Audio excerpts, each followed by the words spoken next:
Here are my tips for the management and clinical parts of the core surgical training interview. For your clinical scenario, it's typically going to be an ATLS scenario and a CCRISP, post-op, or patient on the ward. I would ensure that, first and foremost, your ATE is really slick, so ensuring that you know the main constituents of your ATE. When it comes to the interview, I would ensure that when you're given a scenario that you're listening carefully and ensuring that your ATE is actually tailored to the scenario that they're giving you. So I always started off with a concluding statement about what I was worried about, ensuring that I actually stipulated which protocol I'd be using, so for example ATLS, and what my main sort of worries were from the scenario and the prompt that I'd been given.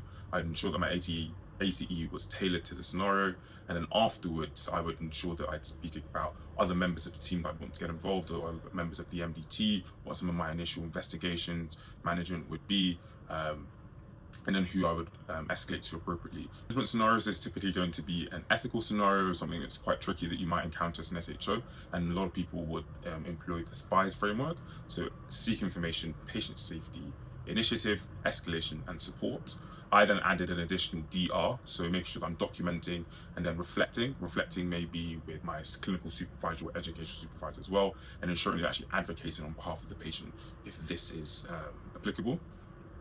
With both scenarios, both your management and your clinical scenarios, you want to ensure that you're typically speaking for about 3 to 4 minutes to leave time for questions. However, you want to ensure that within that 3 to 4 minutes, you're almost trying to anticipate as much of the potential questions that they may ask, because they're likely to dock marks if they think that they have to prompt you for anything that you should have included in your AT.